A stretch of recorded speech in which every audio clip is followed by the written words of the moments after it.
Kia ora, g'day, welcome back once again. Here with multiple requests that have come through for me to do a reaction to some of the MACV-SOG interviews that have been conducted on the Sean Ryan Show, and I think a couple of other places as well. I think there's also a podcast hosted by a former MACV-SOG, or it might even be this guy, called the SOG Cast. I haven't been over to check that out yet, but I will get to it, and I appreciate those that have sent through the suggestions. So anyway, without me taking up any more time, let's get into this interview with John Stryker Meyer, MACV-SOG, The Secret War in Vietnam on the Sean Ryan Show. So let's jump in.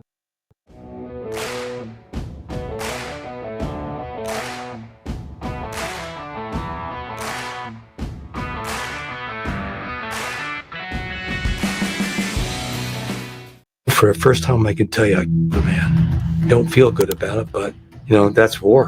How many enemy combatants do you guys think that day? They started stacking up the dead bodies so they could climb up on the bodies so they could shoot down at us. So they were using the bodies as a barricade? Yeah. Men who had been wounded, they would disembowel them, their head off, stick their head in the cavity where the bowels were. Jeez. John Stryker Meyer, welcome to the show. Honored to be here, honored to be in the seat where legend, Sarah, Superbad have sat before me arriving. I'm honored to be here, sir. Well, I'm honored to have you. Thank you. It's been a long time coming. We've known each other for what? Almost 5 years now. 5 years? Has it been that long? Yes, sir, because I saw your podcast, first one, your Sean Ryan Show, numero 001, with you and Mike Glover. I saw that, and I couldn't believe it, because I knew Mike because he's Special Forces, and we had heard about some of the other Navy SEAL podcasters that were popping up. And at that point, 5 years ago, is when I met Jocko Willink, and I said, who's this Sean Ryan guy? I listened to that show. I was like, oh my God. I listened to it twice, and that was such a gripping, like a different feel to it, particularly when you and Mike were sitting there talking about how during your mass depressive times, it's like, oh my God. Yeah. But it's really well done. Thank you. And I've been a fan ever since. And then I said, when we moved to Franklin, we were renting in Franklin for a couple of months before we bought our house. And I reached out, and you said, yeah, let's get together for breakfast. Hell yeah, man. I'm glad we did. Me too. Glad What an incredibly humble man, this John Stryker Meyer. That's good. I thought it was John Stryker Meyer, but Meyer,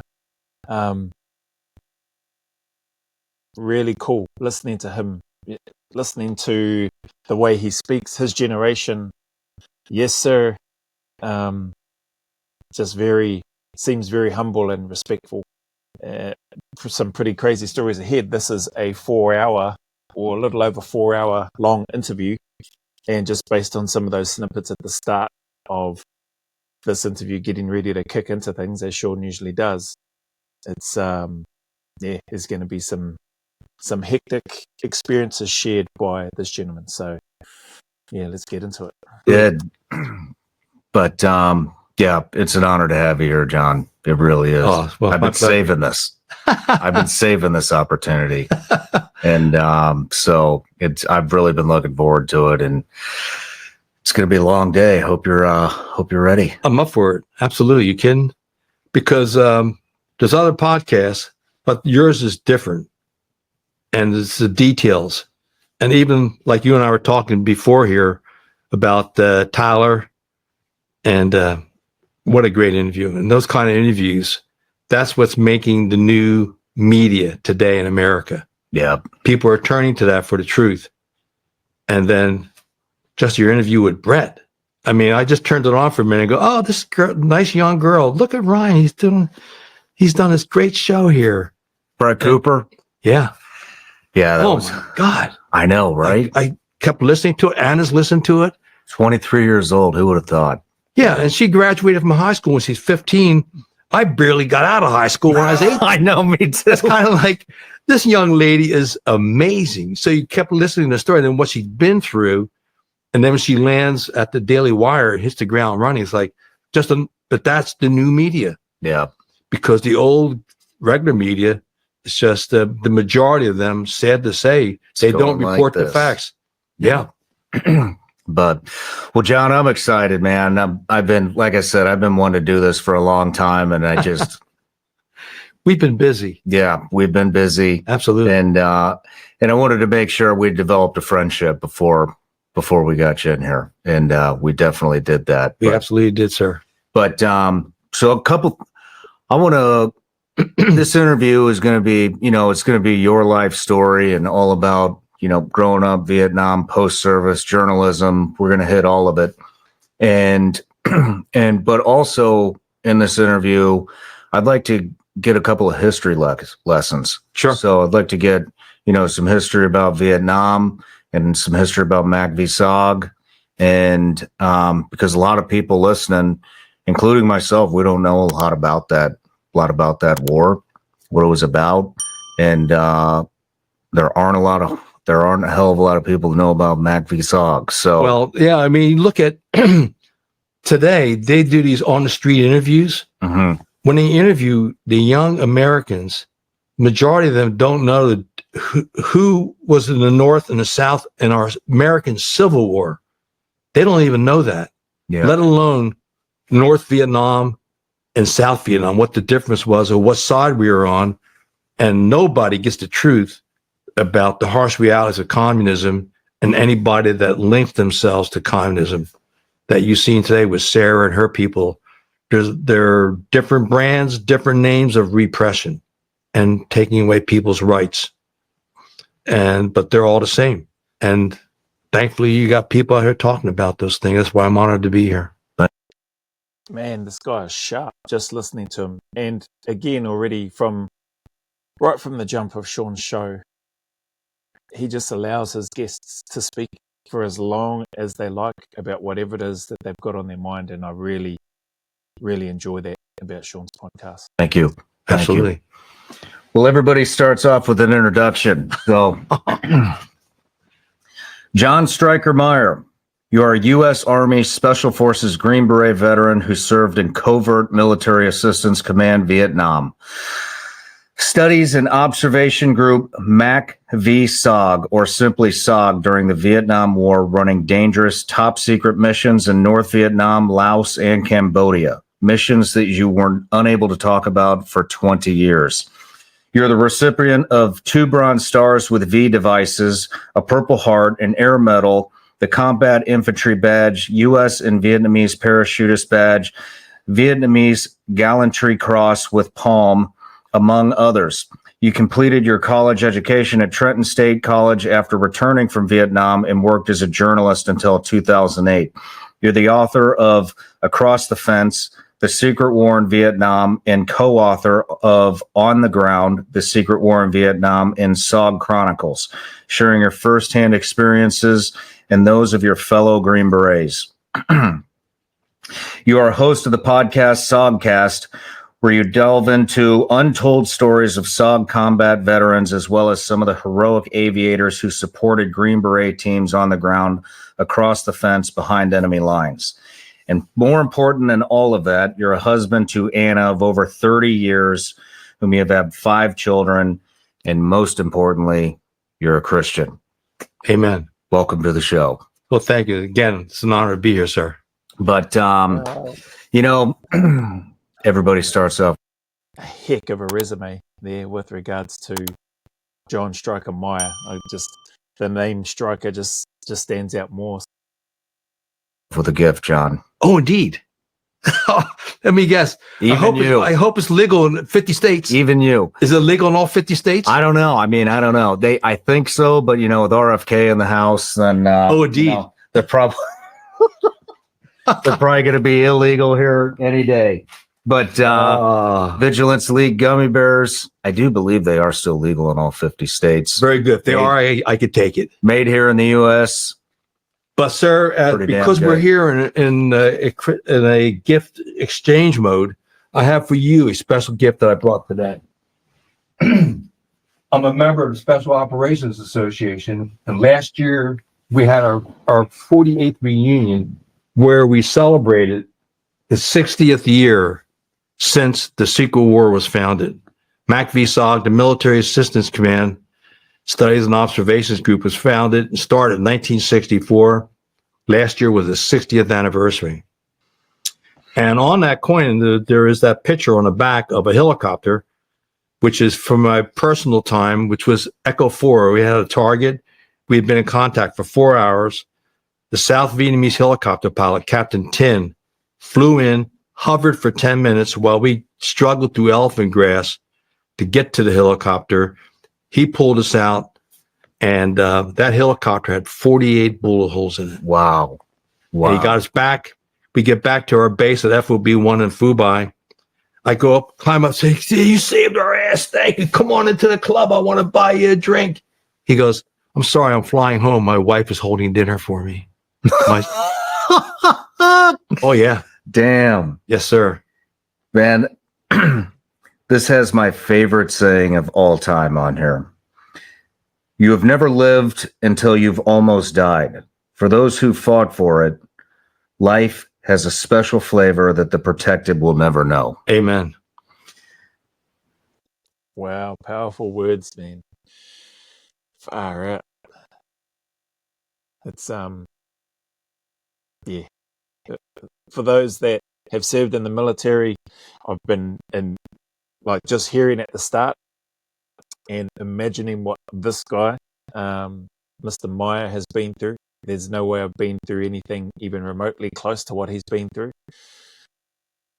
But I can connect with the words that he's got on that coin that Sean Ryan just read out. Wow. Now, I can't remember it word for word. I'd have to rewind it. I won't rewind it. But yeah, anybody that I think that has served or that has been through moments maybe as harrowing as what Mr. Meyer has been through will likely be able to connect and resonate with those words. I do still think that there is probably still a level of sincere and genuine appreciation from those that maybe have never served, or the protected, I think it's referred to in that saying. But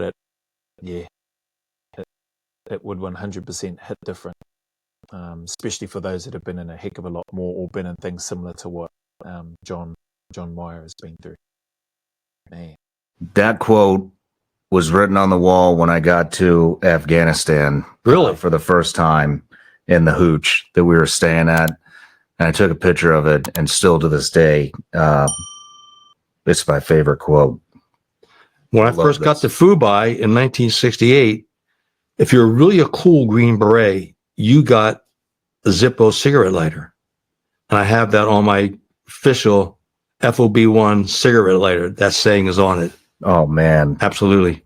That's part of our SOG history. Thank you. Yes, sir. Thank you. And I got one other thing for you. Oh, no. Yeah. So, I'm happy with being a Christian. 444. You know what that means? No. 444. This is a number that appeared to me several times right after I found God. Yeah. And it just kept appearing. And super long story short, I was driving right after I found God. I had these 3 appearances like right in a row that just slapped me in the face. And I was driving back to work, and I had 444 on my clock. Oh, that's 444 gas left empty. And it was 4 hours and 44 minutes after I'd had this conversation with my IT guy, Adam, about guardian angels. He wanted me to know that I had guardian angels watching over me. And so I called Kimball, who runs all the social media here. Yeah. And I said, hey, Google what 444 means. I want to talk about this when I get back. There's obviously something. Yeah, yeah. And he looked it up. I got in here, and it means your guardian angels want you to know they're watching over you. Whoa. How crazy is that? Wow. Yeah. Yeah. I've never heard of that. Anyway, each to their own. Because there's no doubt in my mind that the only way I survived the secret war was through the grace of the Lord. There were times when I should have been dead so many times. And there had to be divine intervention. I'm just a dumbass city slicker out there trying to do the right thing by God and country, you know. But thank you, sir. I appreciate that. You're welcome. You're Absolutely. welcome. But all right, John, you ready to get into it? Absolutely. Yes, sir. Where'd you grow up? Trenton, New Jersey. Yeah, the capital of New Jersey. We were there. Dad was a milkman, and I grew up on the milk truck with Dad. Devout Christian, and Mom was a church organist, and a choir director, and a piano teacher. And so they met at a church in Trenton because Mom drove down from Belmead, which is about 20 miles away, to play organ and tend to the choir. Well, Dad, he was a good musician, but he couldn't sing he was a horrible voice and he's young, but he joined the choir. He joined the choir. He did. He met Dorothy Grace Stryker. And in January 1943, they were married up in Harlingen, New Jersey, the Dutch Reformed Church. And they lived happily ever after. And so 3 years later, I was born, 1946. 1946. And I was 79 years old. Yes, sir.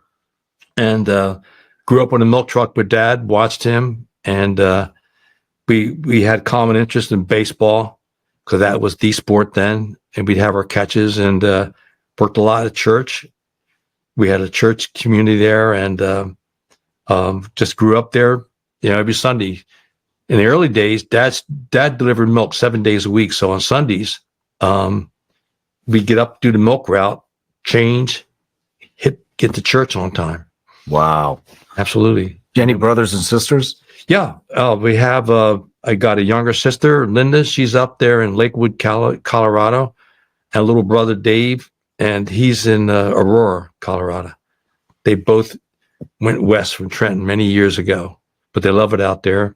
And then we lost a little brother. We lost him at 5 months back in 1951. He had heart congestion of some sort. That probably, if it happened today, they probably could have saved him. But in 1951, they couldn't. They didn't have the medical procedures in place. Man. Oh, yeah. What kind of stuff were you into as a kid? Yeah, I was just a goofy kid. Loved baseball. Started out as a cowboy. You know, my granddad Meyer bought me a cap pistol. Now we had no alcohol and no guns in the house.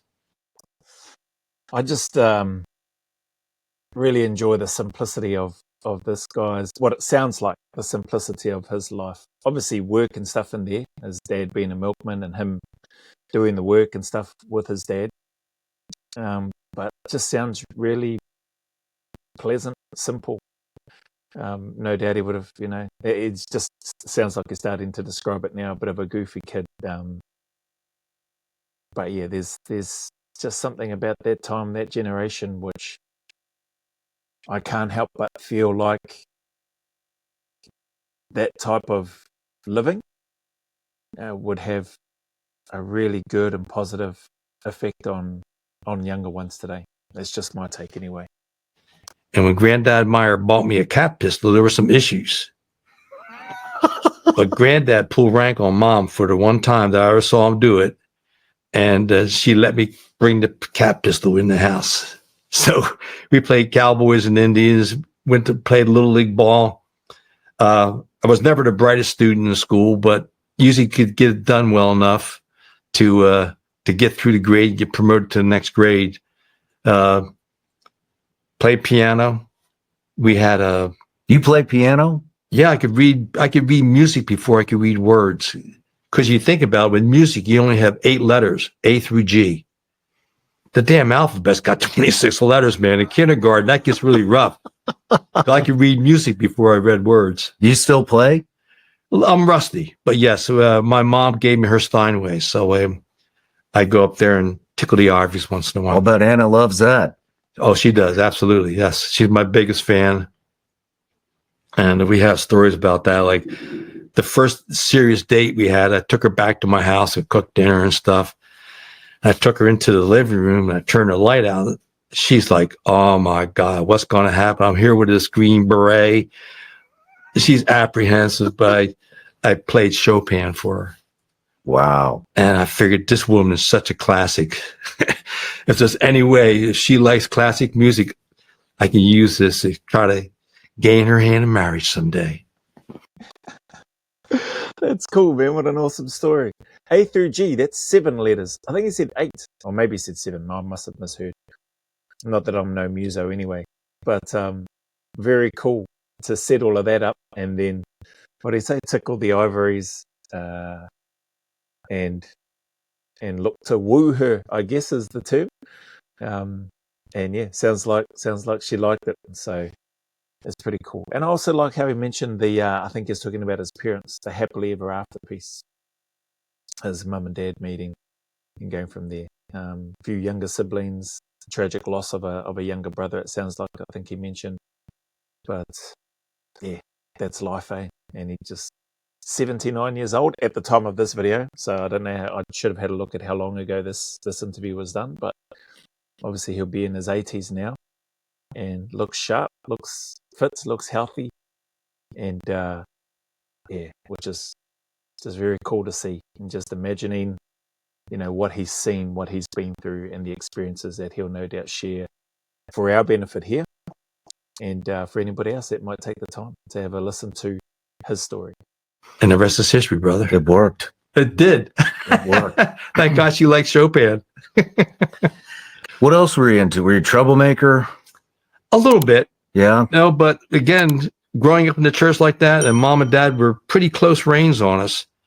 And if we stepped out of line, and even then, neighborhoods, if Mrs. Zabrowski saw me doing something, like, Johnny, you shouldn't be doing that, she would kick my ass. And then she'd tell mom. And Mama Meyer, when she's not happy, baby. So that, between that and the church, you always had influences keeping you on the track. I think that's universal, eh? Mums from any generation, and if they're not happy, look out. Cool to hear this guy speak about, a little bit so far, just a glimpse, a snapshot of his family and upbringing.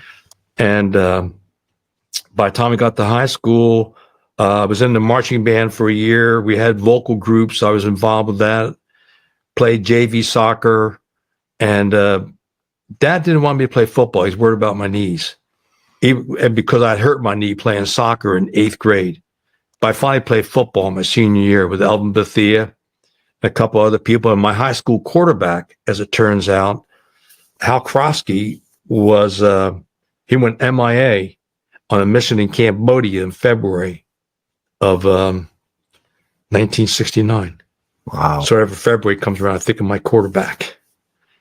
But because I had missed the first 2 years, I was on the team, did all the practices, went to all the games, geared up, but never crossed the line. But I loved every second of it. So you wouldn't consider yourself to be an athlete? Yeah, not a very good one. I love baseball. It's such a head game. And I have a dominant eye. And when I grew up, I wanted to be an Air Force pilot. Had model planes and build them. And I had a lot of earaches. So mom would always get me a little plane to make, or Lincoln Logs or something like that. But deep down inside, I wanted to fly a jet. Well, at some point, I remember talking to one of the eye doctors saying, someday I want to be a jet pilot. He says, nah, with your vision, it's not going to work. So I settled for the next best thing, jumping out of airplanes. Really? Yeah, of course. Plus, when I went through jump school, I had a 102% pay raise, because in the May of '67, when I go through jump school, I think I'm still a private E1. The pay was $50 a month. Damn. Now, jump pay for an enlisted scumbag, was not officer's pay, but enlisted was $55 a month. So the first paycheck, I bought my Cochran jump boots, and the rest is history, man. Nice. Yes, sir. I had 16 jumps overall. So how do you just go from, was it immediate? You were just like, all right, can't be a pilot, I guess I'll jump out of planes? No, it was much longer progression than that. It took me 2 years to flunk out of college. So I was there just doing the wrong thing. I went in as a music major, transferred to be a phys ed major, because the music department chairman learned that I was playing soccer. He says, you either got to be a music major or a jock. Well, I don't like being talked to like that. So I went to the phys ed department, and I knew the soccer coach because I went out for JV soccer. And I knew the baseball coach, a great guy. And so they signed me up, transferred to phys ed, still flunked out. Took me 2 years, flunked out. And that summer I worked at Yosemite National Park. And what a humble dude, man. Talking about his journey, his path, his past to where he was, taking 2 years to flunk out of the education system that he was in. I'm not sure whether he said junior college or high school or whatever it is, or whether that's the same thing. And the humility in and around the sports like that he was playing. His dad didn't want him to play football because he was worried about his knees. Suited up, made the team, did all the training, but never crossed the line to go take the field. Just real normal, average. I think probably the vast majority of people, probably like the vast majority, like me included, had dreams of or thoughts of aspirations of wanting to be a better athlete or better with education and schooling in general, but just, I know I wasn't. And this guy, hearing him speak about it so plainly and openly as well, there's nothing wrong with it. You can still go on and live a great life and do good things. So, and when I was up there, I got a letter from Dad. Hey, you flunked out. Be advised, the draft board's coming for you. And I swear, again, like this divine intervention stuff, within a few days, one of my jobs was to pick up trash in the southern part of Yosemite. And it's in the Wawona, which is down by the southern gate, down by the big trees. So I used to go out and walk maybe anywhere from 5 to 10 miles, pick up the trash. And I got to the point where I had it really clean. So I would jog, pick up the trash, and I would go to a bookstore and get a book. Well, one day I'd go into the bookstore and there's a book, The Green Berets. Now, this is 1966, the summer of. In 1964, a Green Beret received the first Medal of Honor for combat in South Vietnam. And through high school, we read that in the history class, it was mandatory reading of the New York Times back when it was a real newspaper. And they talked about Southeast Asia, Kennedy, assassination of DM, all that. And so we knew about it, but it was still far away. And if you gave me a map, I wouldn't have been able to find Indochina. But I read that book. I said, son of a bitch, if I can make it with these guys, I want to go with them. Because I knew at that time, in 1966, people were getting drafted. The draft was on. And you got drafted, you would have 8 weeks of basic training, 8 weeks of advanced training, 1 month leave, and you're going to Vietnam. Well, like I said, I'm a city slicker. And I didn't have much experience with weapons. My cousins and I would go out and shoot when I would go up to my cousin's farm, shoot the shotguns and 22s, things like that, but not real training. So I figured, with these guys, I'll get more training. I need that. So if I can do it, so enlisted, airborne unassigned, went through basic training at Fort Dix, New Jersey. And one of my medals that I'm really proud of is the expert badge for shooting. We qualified in the M14. It was, when we went to the range, it was 2 degrees below zero. And 2 degrees below zero and you're qualifying. Damn. And my last shot, I got 60, which you needed to be an expert. I polished that medal up and wore it proudly for my entire time in the military. After that, we had advanced infantry training. And then during advanced infantry training, they had the, when there was a rainy day, they would take us to a big auditorium. Everybody was sitting on the floor. It would be career day. You learn about different MOSs. So we're sitting on the floor, and they had a stage up front with steps on each side. And you had these cooks that would come up. The military police would come up.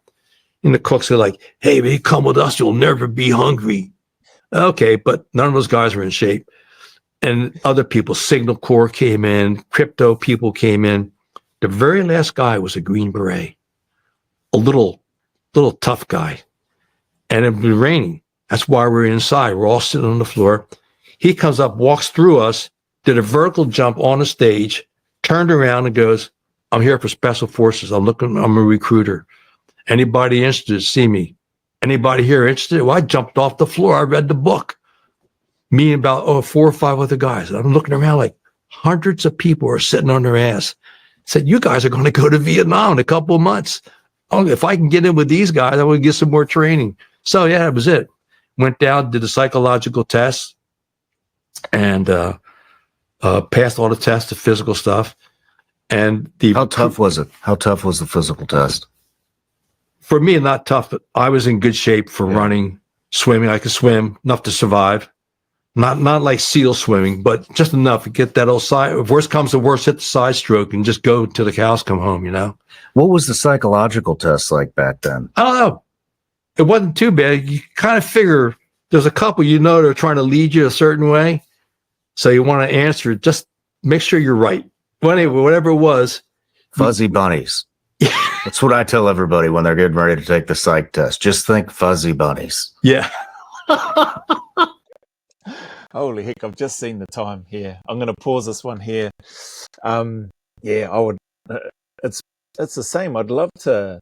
I can't even remember all of the psych tests from my one in NZ and the one in Australia. I'd love to see what that looked like. I'd love to see how they've adapted and evolved from those times to, or if they've modified. I'm sure they have modified them, and what that looks like and what might have been. Just for my own interest, I'd love to know what the catalyst may have been for why the changes in the psych testing. Just to, it'd be cool to know, because I know those units continually look to evolve, and so probably the same with regards to whatever the psych test was and the physical testing and all that sort of stuff that they had there. It's good to hear him say, like, you may not have been, and you don't need to be an athlete, but if you're in good shape, you can typically hold your own on a selection course or testing phase of anything, I think, in my opinion anyway. But I'm looking forward to sitting down and going through this. So I'm going to do some more a little bit later on. I've got a couple of other reactions that I need to do, and then I'll come back to this one as well. But appreciate again those that had suggested that I have a look at the MACV-SOG, Military Advisory Command Vietnam Studies and Operations Group, I think, or Observations, Study and Observations Group, or Operations, something like that. I'll look that up later anyway. But yeah, this is cool. So thanks again. Anyway, as always, that being said, the message is the same. Regardless of your challenges, trials, difficulties that you may be going through, man, I just encourage you to keep turning up. Keep staying in the fight. Put one foot in front of the other. Take one day at a time. And just know and trust that the sun will shine again. There are better days ahead. If you want things to get better, I promise you, if you have the discipline, consistency, and the patience to just chip away and work through that, things can, they do, and they will get better. I promise you. There is a light at the end of that tunnel. So just stick at it. As always, go always a little further. Remember, who dares wins and who cares wins. And until the next video, there's a big mana wave coming from me to you, filled with my aroha, respect, appreciation, and gratitude for you all.